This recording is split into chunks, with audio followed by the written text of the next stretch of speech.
College dot हम क्या करना चाह रहे हैं, एम्प्लॉई नाम से मैं एक यहाँ पे मैं क्या करूँगा, इसको पूरे का रन करूँगा तो एम्प्लॉय टेबल मैं क्रिएट करना चाह रहा हूँ। देखो यहाँ पे ये एम्प्लॉय टेबल हमारा सक्सेस है। यूनिक कंस्टेंट का मतलब क्या होता है, जो भी पर्टिकुलर कॉलम होगा उसमें केवल एक ही वैल्यू होगा, उससे ज़्यादा वैल्यू कुछ भी नहीं हो सकता है। तो हम लोग चलो एक दूसरा टेबल क्रिएट करते हैं, उसमें हम लोग डिफ़ाइन कर सकते हैं कि नॉट नल और नल नहीं हो और यूनिक हो, ठीक है ना। तो यहाँ पे हम लोग इसी जो हम लोगों ने ये टेबल क्रिएट किया है इसको हम लोग कर देते हैं, अब थोड़ा जल्दी हो जाएगा। अब एम्प्लॉय मैंने किया था एम्प्लॉय 1, अगर इसी को एम्प्लॉय को मॉडिफाई करेंगे तो उसमें एरर आएगा कि पहले से एग्जिस्ट कर रहा है। तो वहाँ पे अल्टर टेबल कर देते हैं वहाँ पे, या कुछ भी मतलब ट्रंकेट कर देंगे, उससे भी हो जाएगा। तो यहाँ पे आईडी मैंने ले लिया। अब आईडी हमारा नॉट नल होना चाहिए और यूनिक भी होना चाहिए, ठीक है ना। यूनिक कर दिया। अब यहाँ पे अगर डबल बार हम लोग इसको इंसर्ट करेंगे तो एरर आएगा, ठीक है ना। अभी देखना, तो यहाँ पे इस टाइप से इसका तो पूरा हम लोगों ने क्रिएट कर दिया। अब इसको हम इस टेबल को क्रिएट करना है, तो मैं क्या करूँगा, रन करूँगा। अब रन करने के बाद आप लोग देख सकते हो ये हमारा क्या हो गया, रन हो चुका है। तो ये हमारा क्रिएट भी हो चुका है। तो इस यहाँ से क्लियर कर दे रहा हूँ जिससे समझ में आए थोड़ा। अब यहाँ पे ठीक है, अब ये हम लोग अगर इसमें देखना चाहो कि कौन सा जो हम लोगों ने DBC क्रिएट किया है इसमें कॉल कर लिया, इसमें नॉट नल यूनिक होना चाहिए, ठीक है, यूनिक ले लिया। अगर हम इसको इंसर्ट करते हैं, ये वाला हमारा ये सेम है, इसमें डेटा टाइप तो सेम ही है लेकिन इसमें कुछ यूनिक कर दिया। तो यहाँ पे मैं जिससे रन कर रहा हूँ तो ये हमारा रवि मुंबई 1 रो इफेक्टेड हो गया। अब इसी काम से मैंने टेबल क्रिएट किया, इसमें क्या जाएंगे, अब इसमें क्या करेंगे, इंसर्ट करेंगे कुछ वैल्यू।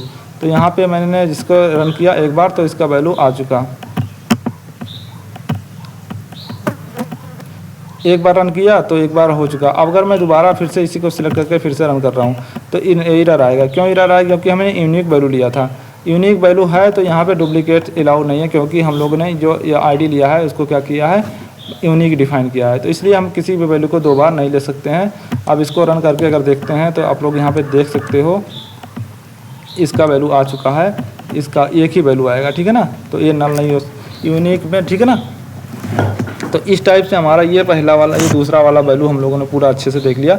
यूनिक का काम क्या होता है, यूनिक कैसे काम करता है। अब फिर हमारा तीसरा टेबल पे आ जाने हम लोग। तीसरा टेबल के बारे में हम लोग देखना चाह रहे हैं कि तीसरे टेबल को कैसे क्रिएट करना। तीसरा कंस्टेंट क्या है, तीसरा कंस्टेंट हमारे पास है यूनिक के बाद में प्राइमरी की। प्राइमरी की हमारा क्या होता था, प्राइमरी की हमारा यूनिक की ही जैसा होता था, मतलब ये यूनिक ही होगा लेकिन इसमें नल कोई अलाउ नहीं करेगा, कोई भी वैल्यू इसमें नल अलाउ नहीं होगा। देखो, primary key is a field which is uniquely identify is row in the table. If a field is in a table as primary key then the field will not be able to contain null value. अब ये null value contain नहीं कर सकता है, लेकिन जो unique होता था वो नल वैल्यू कंटेन कर सकता है। तो मैं चल रहा हूँ एक दूसरा टेबल क्रिएट कर रहा हूँ। यहाँ पे एम्प्लॉय मैंने ले लिया, इसको मैंने 2 ले लिया। अब यहाँ पे देखो आईडी ले लिया, इंट नॉट नल। अब यूनिक की जगह पे मैं क्या कर दूंगा, प्राइमरी की, प्राइमरी की, इस टाइप से मैंने डिफाइन कर दिया। यहाँ पे देखो, तो इसको ऐसे रहने दे रहा हूँ, नॉट ही नल रहने दे रहा हूँ। आईडी को हम नॉट नल रहने दे रहे हैं और नेम को बैर के नॉट नल इसको भी रहने दे रहे हैं। और एड्रेस को हम क्या कर दे रहे हैं, प्राइमरी की कर दे रहे हैं, प्राइमरी की।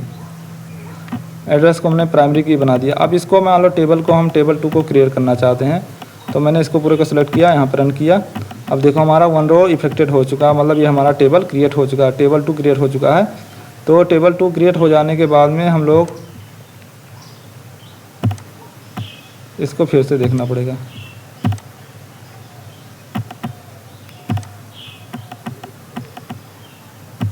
देखो यहाँ पे ये जब एक बार फिर से रिफ्रेश करके आएंगे तो एम्प्लॉय 2 नाम से यहाँ पे क्रिएट हो चुका है टेबल, ठीक है ना। तो इसको हमें देखना है, तो अभी हमें क्या करना पड़ेगा, यहाँ पे जो एड्रेस ले रहे हैं, यहाँ पे मुंबई लिया था ना अभी तक हम लोगों ने। अब इसको मैं एम्प्लॉय 2 कर रहा हूँ, एम्प्लॉय 2 में वैल्यू डाल दे रहा हूँ कि पहला वैल्यू देखो हमारा नॉट नल होना चाहिए और प्राइमरी की तो होगा नहीं। अब देखो यहाँ पे प्राइमरी की बना दिया है, तो इसको मैंने प्राइमरी की, मुंबई को प्राइमरी की बना दिया, ठीक है ना, मतलब केवल यूनिक होगा। मैं एक बार इसको इंसर्ट कर रहा हूँ, देखो एक बार तो इंसर्ट हो गया वैल्यू 2 में। अब लेकिन अगर मैं मुंबई को ही रख रहा हूँ एक ही बार में, प्राइमरी की ही है, अब ये अभी नल तो है नहीं तो ठीक है, लेकिन अगर मैं इसको रन कर रहा हूँ, अब ये इससे मैं मतलब नहीं, नॉट नल तो है तो चल जाएगा। अब यहाँ पे मुंबई 1 अगर मैं कर देता हूँ, रुको मैं मुंबई 1 जो करके समझाना चाह रहा हूँ। मुंबई 1 मैंने कर दिया इसको, मुंबई 1 करने के बाद मैंने इसको रन किया। अब देखो कोई दिक्कत नहीं है, ये रन हो गया। मैंने आईडी तो सेम ही रखा, जो इसका नॉट नल मतलब नल नहीं है तो मतलब काम चल रहा है। अब आईडी कुछ भी हो उसमें कोई दिक्कत नहीं है, लेकिन अगर प्राइमरी या यूनिक इस पर लगा देता तो ये आईडी हमारा यहाँ पे नहीं चलता। अब मैंने क्या कर रहा हूँ, इसको हटा के मैं मुंबई फिर से अगर ऐड कर रहा हूँ तो हमारा देखो प्राइमरी की मुंबई, और अगर मैं इसको सिलेक्ट करूँ एम्प्लॉय 2 को, तो आप लोग देख सकते हो अभी आ जाएगा मुंबई 1। देखो यहाँ पे ये पूरा तो सेम है, पूरा सेम है, लेकिन मुंबई 1। लेकिन अगर मैं इसी को फिर से एक बार इंसर्ट कराऊँ तो हमने प्राइमरी की ले लिया ना आईडी को,